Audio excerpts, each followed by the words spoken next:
আল্লাহ তাআলা পবিত্র কোরআনুল কারীমে ফিতনাকে হত্যার চেয়েও জঘন্য বলেছেন।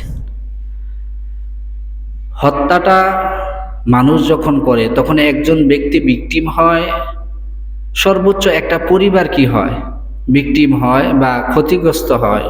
কিন্তু সমাজে যখন ফিতনা শুরু হয়ে যায়, গোটা সমাজ, গোটা দেশ, গোটা সভ্যতা ধ্বংস হয়ে যায়। আমরা সকলে বলি নাউজুবিল্লাহ।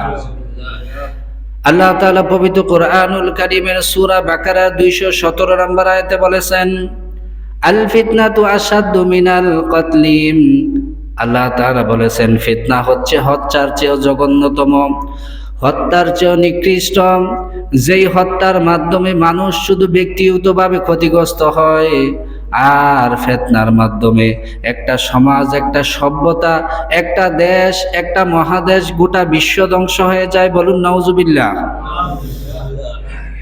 ফিতনা এত বড় একটা জঘন্য অপরাধ।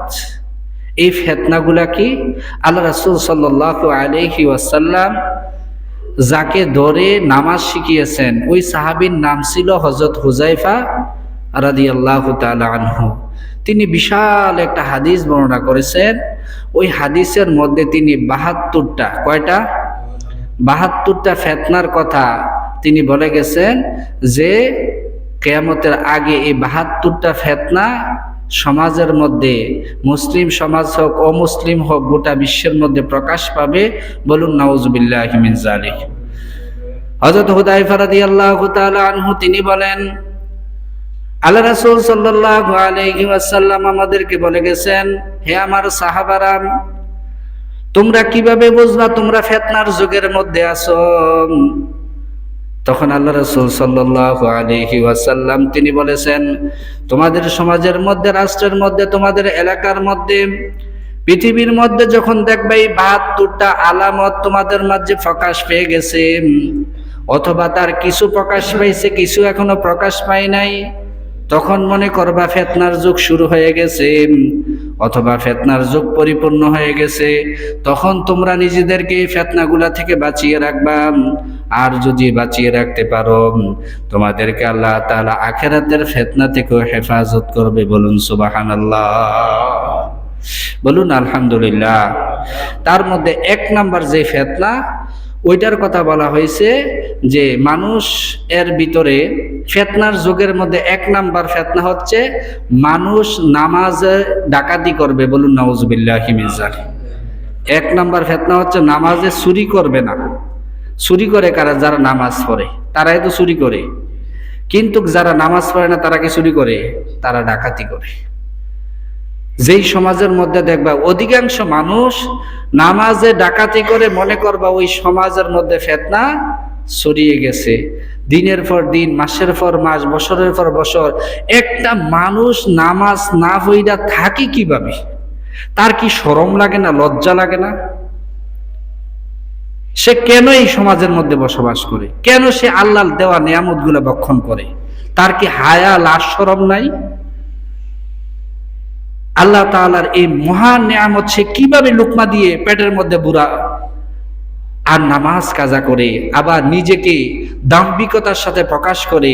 দেখবেন যারা নামাজ পড়ে তারাও এত ফুটাঙ্গিরি দেখায় না একজন বেনামাজি যেভাবে সমাজের মধ্যে চলে। বলুন নাউজুবিল্লাহি মিন যালিক। তাহলে ১ নাম্বার আলামত হচ্ছে কি? নামাজে ডাকাতি করবে মানুষগুলা, নামাজের কথা বেমালুম ভুলেই যাবে। আমাদের সমাজে বলেন তো অধিকাংশ মানুষ বেনামাজি না? কথা বলেন, বেনামাজি না? বেনামাজি। আমরা এই সমাজের মধ্যে যদি ১০০ জন লোক বাস করি, বলেন তো কয়জন মানুষ ৫ ওয়াক্ত নামাজ পড়ি? একজন মুমিনের জীবনের সবচাইতে গুরুত্বপূর্ণ কাজ হচ্ছে নামাজ। পৃথিবীর সমস্ত কাজ হারাম হয়ে যায় যদি একজন ব্যক্তি নামাজ না পড়ে। আল্লাহ রাসূল সাল্লাল্লাহু আলাইহি ওয়াসাল্লাম আরো ধমক দিয়ে বলেছেন, আল ফারকু বাইনাল মুমিনি ওয়াল কাফিরি তারকুস সালাম। একজন মুমিন আর কাফেরের মধ্যে পার্থক্য হচ্ছে নামাজ। যে ব্যক্তি নামাজ পড়লো ওই ব্যক্তি মুমিন, আর যে ব্যক্তি নামাজ তরক করলো ওই ব্যক্তি কুফরি করলো, কাফের হয়ে গেল। বলুন নাউজুবিল্লাহ। কথাটা চিন্তা করছেন? নামাজ পড়ছেন আপনি মুমিন, নামাজ পড়েন আপনি কুফরি করেছেন, কাফের হয়ে গেছেন। অতএব ফিতনার যুগের 1 নম্বর আলামত হচ্ছে নামাজে ডাকাতি করা। 2 নম্বর যে আলামতটা সেটা হচ্ছে আমানতের খেয়ানত করা। একজন মানুষ বিশ্বস্ত মনে করে তো আপনার কাছে একটা জিনিস রাখছে বা আপনার তত্ত্বাবধানে দিয়ে গেছে, আপনি এটাকে নিজের মনে করে খেয়ে ফেললেন, এটা হচ্ছে আমানতের খেয়ানত করা। 72টা বিষয় তো সংক্ষেপে বলবো, বিস্তারিত বলবো না। যেটা ব্যাখ্যা না করলেই না, ওইটা শুধু ব্যাখ্যা করব, বাকিগুলো আমি রিডিং করে যাব, ইনশাল্লাহ আপনারা বুঝে নেবেন। 3 নম্বরে বলা হচ্ছে সুদের লেনদেন করবে মানুষ। এখন বলেন তো, বর্তমানে এই সেক্টরে, বর্তমানে এই পৃথিবীতে সুদ নাই কোন সেক্টরে? সুদ ছাড়া আছে কোনো কিছু এখন নাই। আপনি ঘরে বলেন, বাইরে বলেন, কারখানায় বলেন, ইন্ডাস্ট্রিতে বলেন, হ্যাঁ, ইভিন কি মসজিদের ভেতরে সুদ ঢুকছে। মাঝে মধ্যে দেখবেন নিউজ আইয়ে মসজিদের কমিটি কি করে, মসজিদের টাকা নিয়ে সুদে লাগায়। কেমনে? ওই ব্যাংকে রাখে যে মসজিদের পর্যন্ত আজকে সুদ ঢুকে গেছে। মসজিদের টাকা যদি সুদি ব্যাংকে রাখে, তাহলে আপনি মনে রাখবেন আপনি স্বয়ং আল্লাহর ঘরকে আসামির কাঠগড়ায় দাঁড় করাইলেন। যেই আল্লাহ সুদ হারাম করছে, ওই জায়গায় আপনি মসজিদের টাকা নিয়ে সুদি ব্যাংকে রাখলেন, তাহলে সুদ কিভাবে বেড়ে যাবে? 4 নম্বরে বলা হচ্ছে মানুষ মিথ্যা কথাকে হালাল মনে করবে। মিথ্যা যে একটা হারাম, এটাই মানুষ বেমালুন ভুলে যাবে। অথচ হাদিস শরীফে আসছে আল কিযবু উম্মুজ যুনুব, সমস্ত পাপের মা হচ্ছে কি? মিথ্যা। যে মিথ্যা বলতে পারে সে সবকিছুই করতে পারে। এই জন্য ফিতনার যুগের মধ্যে মানুষ অধিক পরিমাণে মিথ্যা বলবে, আর মিথ্যাটা সমাজে হালাল হয়ে যাবে। বরং যে সত্য বলবে সেই সমাজে ঘৃণিত হইবে। তোমার উচিত কথাটা কইতে গেছে কাটা ডাইরেক্ট কয়, ঠিক না? তোমার এত উচিত কনের দরকার কি? বলুন না নাউজুবিল্লাহি মিন যালিক। এটা কি তারা কয় না, রাসূলও কয়ে গেছে যে আল হাক্কু মুররুন, সত্যটা সব সময় কি? তিতা। তিতারা সবাই খাইতে চায়? বলেন খাইতে চায়? কথা বলেন, খাইতে চায়? খাইতে চায় না। সত্য তিতা, এটা যখন বলবেন তখন যে মিথ্যার চর্চা করে তার গায়ে লাগবেই, এটাই স্বাভাবিক। তার মানে এই না আমি মিথ্যার কাছে পরাজয় বরণ করব, বরং আমি সত্যটা বলেই যাব। সকলে চর্চা করুক আর না করুক, আমি চর্চা করব। হযরত আব্দুল কাদের জিলানী বিশ্ববিখ্যাত একজন আলেম, তার ঘটনা জানেন না? বাগদাদের পথে ডাকাতে ধরনে তিনি সত্য বলার কারণে কি হয়েছিল, ওই দিকে আর আমি যাচ্ছি না। তাহলে 4 নাম্বার ফিতনার যুগের আলামত হচ্ছে মানুষ মিথ্যাটাকে হালাল মনে করবে। 5 নাম্বার আলামত হচ্ছে মানুষ উঁচু উঁচু ভবন নির্মাণ করবে, বিল্ডিং নির্মাণ করবে। বলে হুজুর উঁচু উঁচু ভবন নির্মাণ করবে মানুষের চাহিদার আলোকে, এটা তো স্বাভাবিক, এটা আবার ফিতনা হবে কেন? আপনি দেখেন, যাদের প্রয়োজন এই সমাজের মধ্যে আবাসস্থলের, তাদের কি 120 তলা করা লাগে? কথা বলেন, 120 তলা করা লাগে? আপনি এই পৃথিবীতে যত উঁচু ভবন দেখবেন, প্রত্যেকটা ভবন হয় নাইট ক্লাব, নয় হোটেল, নয় মোটেল, নয় মনে করলেন যে অবকাশ কেন্দ্র। এগুলা যত রকমের অপকর্ম হয় এই উঁচু উঁচু বিল্ডিং গুলার মধ্যে হয়। মানুষ তার চাহিদার আলোকে যদি উঁচু ভ্রমণ করে বসবাসের জন্য, তাহলে সেটা ঠিক আছে। কিন্তু একজন মানুষের কি 10 তলা লাগে? না, একটা মানুষের একটা রুম হইলে যথেষ্ট। এই জন্য উঁচু উঁচু ভবন নির্মাণ করে মানুষ কি করবে?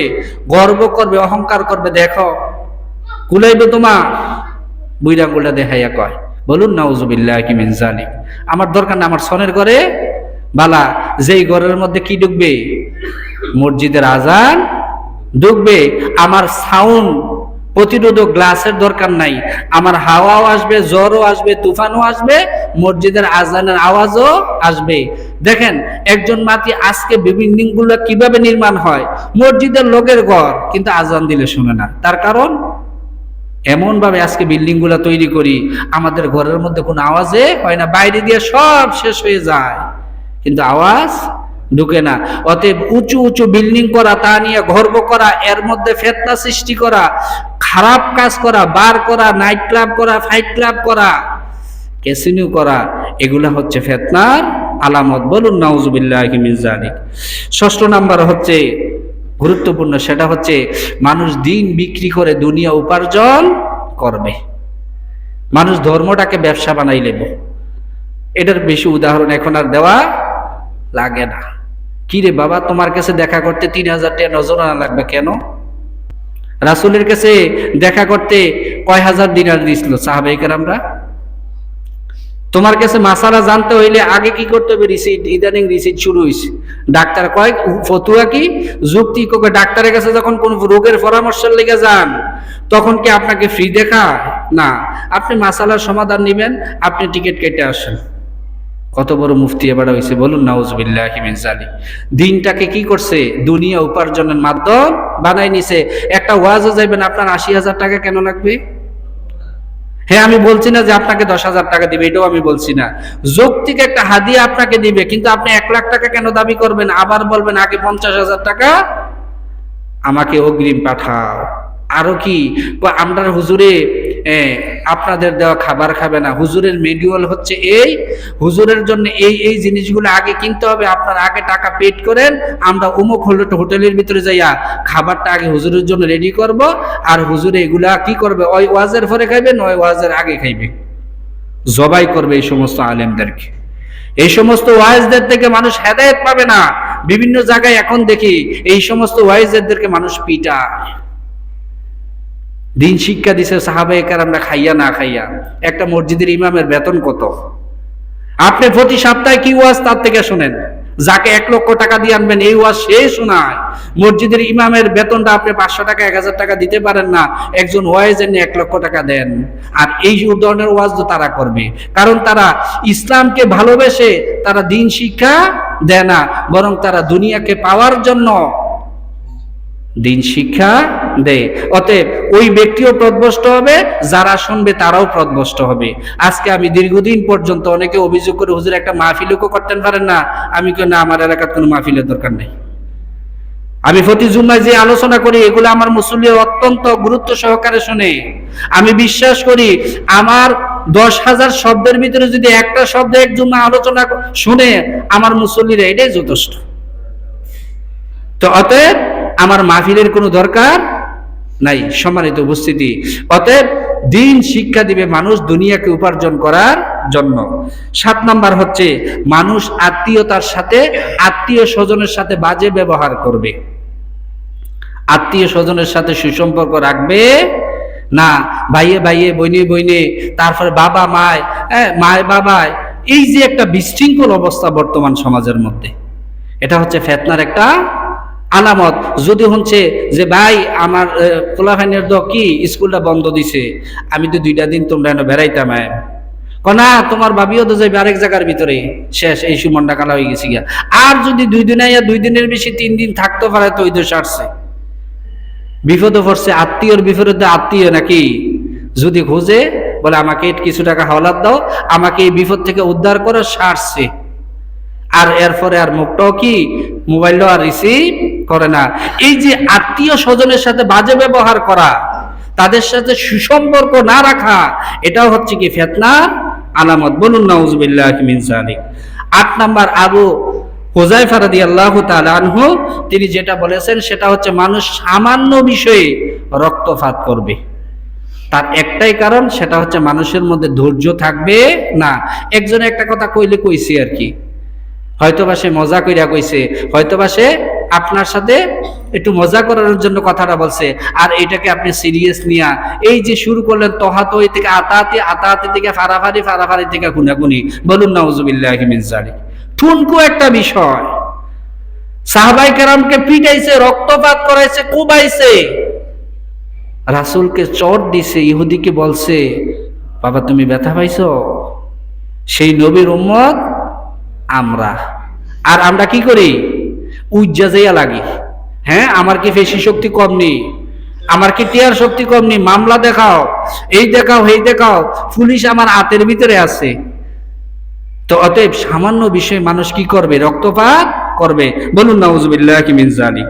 9 নাম্বার হচ্ছে মানুষের মাঝ থেকে ইনসাফ উঠে যাবে, ন্যায় বিচার থাকবে না। জোর যার মুল্লুক তার, এই নীতিতে দুনিয়াটা চলবে। বলুন নাউজুবিল্লাহি মিন যালিক। বাশার আল আসাদ আছে এখন কোথায়? রাশিয়ায়। আল্লাহ 5 লক্ষ, তাদের হিসাব, সরকারের হিসাব অনুযায়ী 5 লক্ষ মানুষে মারছে, আর বেসরকারি হিসাব অনুযায়ী 8.5 লক্ষ মানুষে এই 2001 সাল থেকে 24 বছরে সে মারছে। বলুন নাউজুবিল্লাহি মিন যালিক। কি জবাব দিবে আল্লাহর কাছে? প্রত্যেকটা স্বৈর শাসকের অবস্থাটা এমনই হয়। আমার জীবনটা ধন্য 2024। কোরআনের আয়াত, কুলিল্লাহুম্মা মালিকাল মুলক তুতিল মুলকা মান তাশা ওয়া তানজিউল মুলকা মিম্মান তাশা। হে রাসূল, আপনি বলে দেন রাজত্বের মালিক হচ্ছে একমাত্র আল্লাহ, যাকে চায় রাজত্ব দেন, যার থেকে চায় রাজত্ব কেড়ে নেন। আজকে কই তোমার মার্সিডিজ? তার গ্যারেজের মধ্যে যে সিরিয়ানরা 90% মানুষ দরিদ্র সীমার নিচে বাস করে, দৈনিক এক বেলা খাবার যারা জোটতে পারে না, তোমার গ্যারেজের মধ্যে কোটি কোটি ডলারের গাড়ি পড়ে আছে। কি বিলাসবহুল জীবনযাপন তুমি করতা। এই মানুষের রক্তগুলা, প্রত্যেকটা স্বৈরশাসকের অবস্থা এমন হয়। যখন দেখলাম তার অবস্থা বিবিসিতে, দেখলাম যে সে আয়নাগর বানিয়ে বানিয়ে কিভাবে মানুষকে নির্যাতন করত, কিভাবে সুড়ঙ্গ তৈরি করে বিলাসবহুল জীবন যাপন করত। সবচাইতে আশ্চর্য লাগে, সে একটা মুসলিম দেশের শাসক, তার স্ত্রীরা গেঞ্জি ফেরা তারপরে আত্ম, মাথার ভিতরে কোনো কাপড় ছিল না, টাইট ফিট কাপড় ভিন্দা তার স্ত্রীকে নিয়ে ভোট কেন্দ্রের মধ্যে আসতো। বলুন নাউজুবিল্লাহি মিন যালিক। এই সিরিয়া, যেই শাম দেশ থেকে সর্বপ্রথম ফিতনা বিদরিত হবে, সাইয়েদনা ঈসা আলাইহিস সালাতু ওয়াস সালাম কিয়ামতের পূর্বে সর্বপ্রথম এই সিরিয়া আগমন করবে, এই শাম দেশে আসবে। শুধু তাই নয়, আমি গত কয়েক জুমার আগে বলছিলাম কিভাবে শাম দেশের দুর্গ মুসলমানরা বিজয় লাভ করেছিল, আর এই শাম দেশ থেকেই ওমর রাদিয়াল্লাহু তাআলা আনহু ফিলিস্তিন বিজয় করেছে। আজকে তোমার জন্য এই ইসরায়েল সাহস পাইছে সমস্ত সামরিক স্থাপনাগুলো ধ্বংস করে দিছে। এই সিরিয়াকে প্রায় 50 বছর ভিসাইয়া দিছে, গোলান মালভূমি দখল করে নিছে, আস্তে আস্তে দখল করতে আছে। কি জবাব দিবে তুমি বাশার আল আসাদ? একটা মানুষ যে সারাদিন জীবিকা নির্বাহ করে, 2 বেলা 2 মুঠো ভাত খায়, তার জীবনটা চলে না? তোমার এত কেন বিলাসবহুল জীবন লাগবে? কেন এত মানুষকে মেরে তোমার ক্ষমতায় থাকা লাগবে? আল্লাহ তাআলা পৃথিবীর প্রত্যেকটা স্বৈর শাসককে এগুলা বুঝে আল্লাহর কাছে দোয়া করি, কোন মুসলিম বিশ্বে যেন এই স্বৈর শাসক আল্লাহ তাআলা দান না করে। আমরা সকলে বলি আমিন। সম্মানিত উপস্থিতি, আবু বকর, আল্লাহ রাসূল যখন ইন্তেকাল করছে, আবু বকরকে যখন বলছে যে কি করো, আপনি খলিফার দায়িত্ব নেন, রাষ্ট্রপ্রধানের দায়িত্ব নেন, বিশ্বাস করবেন আবু বকরের কান্না দেখে, আবু বকর কাঁদতে কাঁদতে ভেঙে পড়তেছিলেন, উমর জিয়া ধরছে, ধরে বলছে যে আমি সর্বপ্রথম আপনার হাতে বায়াত গ্রহণ করলাম। আবু বকরকে যখন জিজ্ঞাসা করা হয়েছিল কেন আপনি কান্না করছেন, বলছে এটা সবচাইতে কঠিন একটা দায়িত্ব, প্রত্যেকটা আমি আমার নিজের জবাব দিতে পারবো না, আমি আমার প্রজাদের জবাব কিভাবে দিব। এই চিন্তা উমর ঘুমাইছে না 12টা বছর। রাত্রে বেলা কি করছে, রাস্তায় রাস্তায়, মদিনার রাস্তায় রাস্তায়, সিরিয়ার শাম দেশের গোটা বিশ্বের রাস্তায় রাস্তায় হারছে। কার কোনো সমস্যা আছে কি না? কত ইতিহাস আমরা জানি। খাবার নিজের কান্দ কইরা নিয়া মানুষের ঘরে পৌঁছাইয়া দিছে। যখন চাকরে বলছে, রাষ্ট্রীয় কর্মচারী যখন বলছে যে আমার কাঁধে দেন, বলে কেন? কালকে কিয়ামতের ময়দানে তুমি আমার বোঝাটা বহন করবা না, অতএব আমারটা আমাকেই বহন করতে দাও। বলুন না সুবহানাল্লাহ। তারা মুসলিম শাসকের ইতিহাসগুলো জানে না? জানে। সম্মানিত উপস্থিতি, অতএব জোর যার মুল্লুক তার, এটা সর্বত্র ছেয়ে যাবে। এত বিলাসবহুল জীবনের দরকার নাই, যতটুকু প্রয়োজন অতটুকুই। একবার আবার হগিরের মতন ধারণ যেত না। আপনারা দেখলে অমুসলিমরা নাক সিটকা এমনও থাকা যাবে না। একজন মুমিন থাকবে সবসময় স্মার্ট, তাকে দেখলে যখন দেখতেই মনে চায়। আপনার ভালো জামা আছে, কি এর তালির জামা পরবেন? আপনার তৌফিক আছে নতুন জামা পরনের, কেন আপনি সিরা জামা পরবেন? আপনার তৌফিক আছে ইস্তারি আইরন করে পরনের, আপনি কেন আইরন ছাড়া পরবেন? অতএব সম্মানিত উপস্থিতি, আখিরি জামানার ফিতনার যুগে এই জোর যার মুল্লুক তার, এই নীতিতে যেন আমরা কেউ বিশ্বাস না করি। আল্লাহ তাআলা আমাদেরকে হেফাজত করুন। আমরা সকলে বলি আমিন।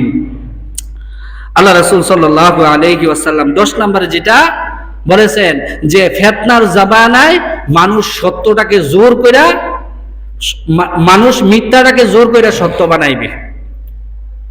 এই কথাটা মিথ্যা, এই জিনিসটা মিথ্যা, এটা তার জোরের বলে কি করবে, এটাকে সত্য বানাইবে। এই জন্য ছলে বলে কৌশলে যা করার প্রয়োজন সে ওইটাই করবে। জমিটা আসলে আরেকজনের নামে, জরিফ হয়েছে এটা আপনার নামে উঠছে। জরিফ আইলে কি আপনার নামে উঠলে কি জমিটা আপনার? কথা বলেন আপনার না, জমিটা তো তার, আপনি তাকে দিয়ে দেন। না জমির দর জরিপ দেওয়া আমার নামে এসে এই যে শুরু করছে চলে বলে কৌশলে, পরে শেষে তার জরিপ দিয়ে দেওয়ার জমি পাইতেন না, পরে তার লোক কন্টাক্ট, আচ্ছা ঠিক আছে তুমি আমার 2 লাখ টাকা দাও, আমি তোমার জমি দিয়ে দেবো। বলুন নাউজুবিল্লাহি মিন যালিক। এই যে মিথ্যাটাকে আপনি জোর করে সত্য বানাইলেন, কি খাইলেন? 2 লাখ টাকা আপনি না পাইলে কি আপনার জীবনটা চললো নইলে? চললইলে। আপনি বড়, আপনি কেন আপনার ভাইয়ের সম্পদগুলো আপনি দিচ্ছেন না? ইসলামের নিয়মটা কি বলি, আপনারা মাইন্ড করবেন না। ইসলামের নিয়মটা হচ্ছে, বাবাকে মাটি দিয়ে আসছেন না, বাবাকে মাটি দিয়ে আইসা প্রথম কোনো খাবার খাইবেন না বাবার সম্পত্তিটা বন্টন করা ছাড়া। যারা বড়, এক মুঠো লুকমা গ্রহণ করবেন না আপনি বাবার সম্পদটা আপনার ভাই বোনদেরকে না দিয়া। এটা হচ্ছে ইসলামের নীতি। আপনি কেন বড় হওয়ার কারণে আপনি সবগুলো আগলিয়া বৈশা, আপনি যে প্রতি বছর এইগুলা খাইতেছেন, কি খাইতেছেন? আপনি হারাম খাইতেছেন, এগুলা ছোটদের প্রতি জুলুম করতেছেন, অন্যায় করতেছেন। এগুলা ভাই দিয়ে দেন ছোটদের, এগুলা ফোজা আমার উপরে, আমি দিয়ে দেই। আপনি ফোজা নিয়ে বেশিক্ষণ থাকতে পারবেন? পারবেন না। ছোটদের থেকে ছোটদেরকে বুঝাইয়া দেন, কেন আমি তারটি খাবো, বরঞ্চ তাকে দাওয়াত দিবেন, আসো বন্ধক করো। কেন নিবা না তুমি? বোনেরা করবো না, নিতাম না, কেন নিবা না? নাও। আজকে তোমার অবস্থা ভালো, কালকে নাও থাকতে পারে। আজকে আমার অবস্থা ভালো, সম্পদ থাকার কারণে কালকে নাও থাকতে পারে। পরে আমার কাছে সম্পদ দাবি করবে, আমি কি তোমাকে দিতে পারবো? পারবো না। নিয়ে যাও, আমাকে উদ্ধার করো, এই জাহান্নামের অগ্নি থেকে আমাকে উদ্ধার করো। এইভাবে আসলে আমরা চিন্তা করি না, যার কারণে কি হয় না, তার সমাধানও হয় না। সম্মানিত উপস্থিতি, হুযায়ফা রাদিয়াল্লাহু তাআলা আনহু ফিতনার যুগের 11 নম্বর যে আলামতটা তিনি বলেছেন, সেটা হচ্ছে মানুষ রেশমি পোশাক পরবে।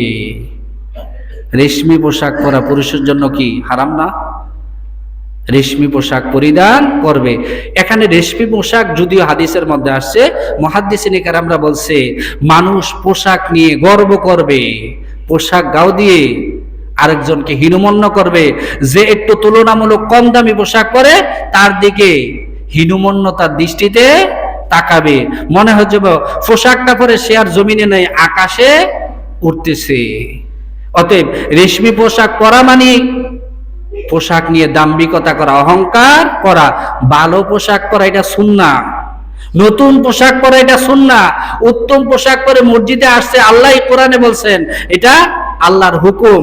কিন্তু আপনি পোশাক পরে অহংকার দেখাইবেন, দাম্ভিকতা দেখাইবেন, এটা সম্পূর্ণ হারাম। তারপরে 12 নাম্বার যে ফিতনার যুগের আলামত, সেটা হচ্ছে সমাজের মধ্যে জুলুম এবং অত্যাচার সর্বত্র ছেয়ে যাবে। কোথাও যেন ইনসাফ মানুষের মধ্যে থাকবে না, কোথাও দয়া মায়া মানুষের ভিতরে থাকবেই না। বরং একজন ভাই যখন আরেকজন ভাইকে দয়া করতে যাবে, মায়া করতে যাবে, বলে তোমার অন্তরের ভিতরে তো মায়া কি যাইয়া, তো তুমি কি করছো, বিপদের মধ্যে পড়ছো, দেখো না আমি ঘরের মধ্যে বসে আছি, আমি তো বেঁচে আছি। জুলুম অত্যাচার এত অধিক হয়ে যাবে, মানুষ একটু দয়ার জন্য, মায়ার জন্য, ইহসানের জন্য দিক বিদিক ছোটাছুটি করতে থাকবে। সম্মানিত উপস্থিতি, 13 নাম্বার যেটা, সেটা হচ্ছে সমাজের মধ্যে তালাকের আধিক্যতা বেড়ে যাবে। ঠুনকো কারণে স্বামী স্ত্রীর মধ্যে বিচ্ছেদ ঘটবে। দেখেন আমাদের বাবারা, আমাদের দাদারা, আমাদের চাচা যারা যারা আছে 40, 50, 60, 70 বছর সংসার করে না একজনের নিয়া। কথা বলেন করতেছে কিনা? কিন্তু আমাদের সংসারটা 1 বছর টিকে না রে। আমরা অতি আধুনিক হইতে যাইতেছি, আমাদের চাহিদা অসীম। সবাইরে খাইয়া হেন দিয়ে কি করছে, বাত্রি খাইয়ে নিচ্ছে, নুন দিয়ে কসলান দিয়া বাত্রি খাইয়ে নিচ্ছে। আমাদের মাছ আছে, দাদিরা নানিরা এত চাহিদা ছিল না। এই যে এক শীতকাল আছে, এত মার্কেটের অভাব নাই, অথচ শীতের কাপড়ের অভাব নাই। সপ্তাহে সপ্তাহে মার্কেটে যেয়া এই যে আবার অনলাইন চালায়, নতুন নতুন জিনিস দেখে এই অর্ডার দে, এই অর্ডার দে। আর যদি কোনো ক্রমে একটা না পায় তো শুরু হয়ে গেছে গিয়া সংসারের ভিতরে হাঙ্গামা। আরেকজনের উদাহরণ দে, পাশের ভাবি দেখছুনি কয়টা কিনছে, আরে পাশের ভাইয়ের তৌফিক আছে, তোমার জামাইয়ের তৌফিক আছে কিনা সেটা দেখতে হবে না? তুমি আরেকজনকে দিয়ে দেখো, তোমার হাজবেন্ডকে তুমি তুলনা করো। এই যে অধিক ভোগের যেই সংস্কৃতি আমাদের সমাজে, এর কারণে সমাজের মধ্যে কি হয়ে গেছে গা, তালাকের আধিক্যতা বেড়ে গেছে। স্বামী সে তোমার পরিচালক, দুই একটা কথা সে বলবেই, বাইরে থেকে মন মেজাজটা খারাপ হলে দুইটা জারিয়ে ঘরের ভিতরে দিবে, তুমি আবার যদি উল্টে জারি দাও, এই সংসারটা থাকবে? থাকবে না। এই ঠুনকো কারণে কি সমাজের মধ্যে তালাক বেড়ে গেছে। এত তালাক আগে ছিল না, 2 জন 3 জন 4 জন নিয়ে পর্যন্ত একজন পুরুষ সংসার করছে, কোনো হিংসা ছিল না। আগে জাল লইয়া খাইতে পারছে, আগে কি সতীন লইয়া খাইতে পারছে, এখন জাল লইয়া খাইতে পারে না। বলুন নাউজুবিল্লাহ, নাউজুবিল্লাহ কর না ভাই। আগে সতীন নিয়ে খাইতে পারছে মানুষ, এখন জাল নিয়ে খাইতে পারে না। জাল বাদ দেন না, শাশুড়ি নিয়ে খাইতে পারে না। এক বেলা খাওয়াইলে আরেক বেলা ওই বুড়িটা মরে না কি রে, শ্বশুরে একটা কথা কইলে বুড়াটা হেডার করে কি রে। বলুন নাউজুবিল্লাহ মিন যালিক। এই যে ফিতনা এগুলা সমাজে হচ্ছে না, আল্লাহ তাআলা হেফাজত করুন, আমরা সকলে বলি আমিন। ভাই পুরুষ মানুষ আমরা, ঠিক আছে, আমাদের মন মানসিকতা খারাপ হবে, তালাকের একমাত্র অধিকারী আমরা। নারীদের কোনো তালাক দেওয়ার ক্ষমতা নাই। সব কথা বলবো, মুখে দিয়ে যেন এই কথাটা না আসে কখনো। হ্যাঁ, তারা চাইবে আমরা তাদেরকে বুঝাইয়া রাখবো, যার কারণে প্রয়োজনে কৌশলে মিথ্যা কথা বলা পর্যন্ত স্ত্রীর সাথে কি আছে, জায়েজ আছে। আপনি তাকে বুঝাইয়া রাখেন, ফাড়াফাড়ি দুফা দুফি ফিডা ফিডি একটা রিমান্ডের ঘর বাড়াইয়ার না। তাদের চাহিদা থাকবে, আমরা তাদেরকে বুঝাইয়া রাখবো। তালাকের ক্ষেত্রে কখনো যাব না। যারা আজকে তালাক দিছে, পশ্চিমা সংস্কৃতি সভ্যতা, পশ্চিমা সমাজ ব্যবস্থা, বারবার আমি বলে আজকে তাদের দিকে তাকান, আপনি তাদের দিকে তাকান। একটা নারী 7টা সন্তান জন্ম দিছে, আজকে তার প্রায় 43 বছর বয়স, সে এখন রাস্তায় রাস্তায় কাঁদে। ব্রাজিলের এক নারীর কথা বলতেছি। তার কি অপরাধ? এই 7টা সন্তানের দায়িত্ব কি তার? কার? পুরুষের না? তার বাবা কি সে নিজেও জানে না। আজকে এই উন্মুক্ত সংস্কৃতি কি করেছে, নারীদেরকে নারী অধিকার নামে একবারে তাদেরকে ধ্বংস করে দিতেছে। এই সন্তানদের কি অবস্থা বলেন? তো অতএব কখনো আমরা তালাকের দিকে যাব না, সংসার ভাঙার দিকে যাব না। তারপরে 14 নাম্বার যে ফিতনার যুগের আলামত, সেটা হচ্ছে সমাজে আকস্মিক মৃত্যু বেড়ে যাবে। বলুন নাউজুবিল্লাহ। আল্লাহ কোনের সময়টা আমরা পাই না। এই যে বুকটার ভিতরে চাপা দিয়া ধরছি, লগে ফিরে গেছি স্ট্রোক, ঠিক না ভাই? আছে কি না? দুইরেই নাই, ফইরেই নাই। আগে তো মানুষ 1 বছর 2 বছর 4টাই তো, এখন 4টা নিয়ে আছে। আমরা আবার কি করি, খুশি হই, যাক আল্লাহ বাঁচাইছে। কি করছে? বাহিরে ঠাস কইরা লইয়া গেছে। এটা খুশির বিষয় না ভাই, এটা ফিতনার যুগের আলামত। আপনি যদি 10টা দিন 20টা দিনে 1টা মাস বাপটা 4টাই তো, আপনি তো একটু খেদমত করতে পারতেন। অসংখ্য কথা তার সাথে আপনার ছিল, সেই কথাগুলো জানতে পারতেন, তার থেকে ক্ষমা চাইতে পারতেন, মৃত্যুর আগে তার থেকে অন্তত পক্ষে দোয়াটা নিতে পারতেন, ঠিক না ভাই? এই আকস্মিক মৃত্যু অধিক হারে বেড়ে যাবে। এখন 4টাই আর মানুষ মরে না, ঠাস করে মরে যায়। আল্লাহ তাআলা এই আকস্মিক, আল্লাহ রাসূল তিনি ফানা চাইতেন শুধু যুদ্ধের ময়দান ছাড়া, হে আল্লাহ তুমি আমাকে আকস্মিক মৃত্যু থেকে হেফাজত করো। আমরা সকলে বলি আমিন। তারপরে 15 নাম্বার যেই আলামত ফিতনার যুগের, সেটা হচ্ছে সমাজের মধ্যে দুর্নীতি, অসৎ পরায়ণ লোক যারা, তাদেরকে সৎ মনে করা হবে। বলুন নাউজুবিল্লাহ। একজন সৎ লোক যদি সৎভাবে চলে, তার টাকা পয়সা তেমন হবে বলেন? তার ডাইনে একজন, বামে একজন, চা আনুন্না লেগে একজন, সিগারেট আনুন্না লেগে একজন, তারপরে তার কাপড় টাফড় ডালে লেগে একজন, তার পক্ষে সম্ভব? নিজে টিয়ে তো নিজে করে জুফাইতো না। তো অতএব যারা দুর্নীতিপরায়ণ অসৎ লোক, তারা অসৎভাবে ইনকাম করবে, আর কিছু চাটুকা তাদের চতুর্পাশে থাকবে, আর ঠাইকা তাদেরকে টিপবে, আর তাদেরকে তারা সমাজের মধ্যে প্রচলন করবে। আরে যে দানবীর, যেই সৎ লোক বিশ্বাস করবেন, মুখে দিয়ে যেন কথা নয়, যেমন কোরআন হাদিসের ফুল চুরি ছুড়ে। বলুন নাউজুবিল্লাহ মিন যালিক। অসৎ লোক যারা, তাদের কথাগুলো এমনই হয়, সুমিষ্টিও হয়। কিন্তু সৎ লোক যারা, তারা তো জীবিকা নির্বাহের জন্যই তাদের 24টা ঘন্টা ব্যয় হয়ে যায় আল্লাহকে সন্তুষ্টি করার জন্য। অতএব 15 নাম্বার যে আলামতটা, দুর্নীতি, অসৎ পরায়ণ লোক যারা, তাদেরকে সমাজের মানুষ সৎ লোক মনে করবে। বলুন নাউজুবিল্লাহ মিন যালিক। তারপর 16 নাম্বার তার উল্টা, সেটা হচ্ছে সৎ লোক যারা তাদেরকে মানুষ অসৎ লোক মনে করবে, দুর্নীতিপরায়ণ মনে করবে। কারণ সৎ লোক সে তো তার চারপাশে মানুষ দিয়ে কি করতে পারবে না, তার জন্য যে চাটুকার তৈরি করতে পারবে না, যে হ্যাঁ তার জন্য জয়ধ্বনি গাওয়ার জন্য লোক রাখতে পারবে না। অতএব সৎ লোক নিজেদেরকে আড়াল করার চেষ্টাটাই বেশি করবে, কোন ঝামেলায় সে জড়াইতে চাইবে না, সমাজের মধ্যে শান্তিতে থাকতে চাবে, মানুষকেও শান্তিতে রাখতে চাইবে। কিন্তু এক শ্রেণীর মানুষ তা না যেন কোমরের মধ্যে গামছা বেঁধে নেমেছে, না, সমাজটাকে শান্তিতে থাকতে দেওয়া যাবে না। বলুন নাউজুবিল্লাহ কি মিন জালিক। 17 নাম্বার হচ্ছে মিথ্যাকে সত্য মনে করবে মানুষ। এই মিথ্যাটা মানুষ কি মনে করবে, সত্য মনে করবে। একজন মানুষ, দেখেন কথাটা কেন আসছে, যে একজন মানুষ এত সুন্দর কথা বলে, এত সুন্দরভাবে কথাটা উপস্থাপন করবে, একজন মানুষ সত্যটা গলা ফাটাইয়া বলতেছে কিন্তু তারটা সত্য মনে করে না, কিন্তু আরেকজন ব্যক্তি মিথ্যাটাকে এত সুন্দরভাবে উপস্থাপন করতেছে, মনে হচ্ছে যেন তারটা সত্য হবে না তো হবে কারটা। বলুন নাউজুবিল্লাহ। এই জন্য হাদিস শরীফের মধ্যে আল্লাহ রাসূল বলছেন, ইন্না মিনাল বায়ানি লাসিহরুন, নিশ্চয়ই কিছু কিছু কথার ভিতরে জাদু আছে। কি আছে? জাদু আছে। তারা জাদুকরের মতন তাদের ম্যাজিক দিয়া, কারিশমাটিক দিয়া তারা মানুষের সামনে কথা উপস্থাপন করবে, আর মানুষ মিথ্যাটাকে সত্য মনে করবে। এই ক্ষেত্রে সত্যটা প্রতিষ্ঠিত হবে, যারা মিথ্যাটা প্রতিষ্ঠিত হবে, সত্য যারা বলে তারা অপদস্থ হবে, সমাজের মধ্যে নিগৃহীত হবে। আল্লাহ সত্যের জয়গান দান করুন, আমরা সকলে বলি আমিন। আল্লাহু আকবার। বাংলাদেশের জাতীয় ধ্বনি হইলে সমস্যাটা কি? সমস্যা আছে? কথা বলেন, সমস্যা আছে?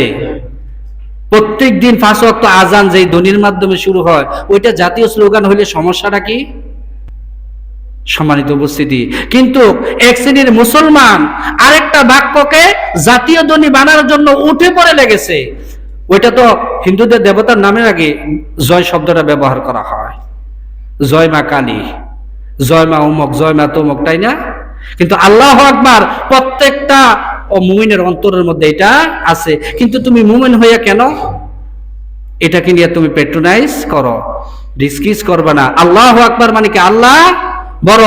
মানুষের জীবনের প্রতিটা ক্ষেত্রে একটাই ধ্বনি থাকবে, সেটাও কি? আল্লাহ আকবার। নারে তাকবীর, আল্লাহ আকবার। এটা বিশ্বাস করি আমরা, আল্লাহ বড়, আমরা হচ্ছি ক্ষুদ্র। কিন্তু অমুসলিমদের কোনো কথা আমরা হাইরিং করব না। সম্মানিত উপস্থিতি, 18 নাম্বার যেই কথাটা বলতে চাই সেটা হচ্ছে অপবাদ। আরো মানুষকে অপবাদ দেওয়ার পরিমাণ বৃদ্ধি পাবে। ওই যে গ্রাম বাংলায় একটা কথা আছে, যার ফেডে সন্তান নাই তার ফেডে সন্তান দেওয়া। বলুন নাউজুবিল্লাহ মিন যালিক।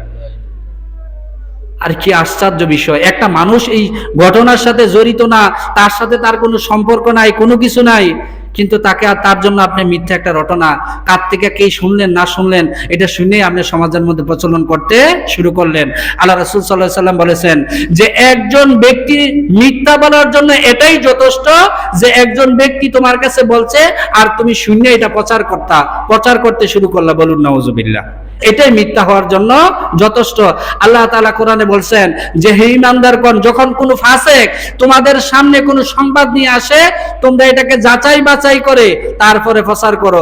যাচাই নাই, বাছাই নাই, কোনো কিছু নাই, আপনি আরেকজনের নামে অপবাদ দেওয়া শুরু করলেন। কিন্তু সে যে ভালো কাজটা করলো ওইটা আপনার মুখে দিয়ে আসে না, কারণ তার প্রতি যে আপনার বিদ্বেষ, হিংসা পরিপূর্ণ। ভালোটা কেন বলেন না ভাই আপনি? কিন্তু তার অসংখ্য ভালোর ভিতরে যদি একটা খারাপ এসে যায়, এটা নিয়ে আপনি পাবলিসিটি শুরু করেন, ঠাস করে আপনি সোশ্যাল মিডিয়ায় ছেড়ে দেন। মনে রাখবেন, আপনার এই অপবাদের কারণে যদি তার সামান্য পরিমাণ সামাজিক মর্যাদা ক্ষুণ্ণ হয়, আল্লাহ আপনাকে তার জন্য পাকড়াও করবে। বলুন নাউজুবিল্লাহ মিন যালিক। অতএব মিথ্যা অপবাদ আরোপ কারোর জন্য আমরা করব না। প্রত্যেকটা কথা বলার আগে আমি চিন্তা করব আমি কি বলতেছি, কারণ একজন মুমিন কখনো আত্মবলা হইতে পারে না। মুমিনের প্রত্যেকটা কথা কি হয়? রেকর্ড হয়। মা ইয়ালফিজু মিন কওলিন ইল্লা লাদাইহি রাকীবুন আতীদ। মুমিন এমন কোনো কথা বলে না যেই কথাটা ফেরেশতারা রেকর্ড করে না, লিপিবদ্ধ করে না। বলুন সুবহানাল্লাহ। সম্মানিত উপস্থিতি, ইনশাআল্লাহ সামনে জুমায় সামনে থেকে ইনশাআল্লাহ আলোচনা করব। আল্লাহ তাআলা এই ফিতনার যুগ থেকে আমাদেরকে বাঁচিয়ে রাখার তৌফিক দান করুন। আলোচনার সর্বশেষে ইনশাআল্লাহ আলোচনা করবে ফিতনার যুগ থেকে কিভাবে আমরা বেঁচে থাকবো, ওই বিষয়গুলো নিয়ে এই আলোচনার একবারে শেষ প্রান্তে আলোচনা করব। অন্ততপক্ষে নিজেকে ফিতনা থেকে বাঁচাইয়া রাখার আপ্রাণ চেষ্টা করব, কারণ আমার কবরে কেউ যাবে না, আমার মৃত্যুর সাথে কেউ মৃত্যুবরণ করবে না, আমার হিসাবের সাথে কেউ হিসাব দিবে না, মিজানের পাল্লায় আমার আমলনামার সাথে কারো আমলনামা তোলা হবে না, ফৌসরাত পার হওয়ার সাথে আমাকে কেউ সহযোগিতা করবে না, যখন আমি জান্নাতে প্রবেশ করব তখন আমি কারো জন্য অপেক্ষা করব না। আল্লাহ তাআলা তৌফিক দান করুন, আমরা সকলে বলি আমিন। আসসালামু আলাইকুম ওয়া রাহমাতুল্লাহ।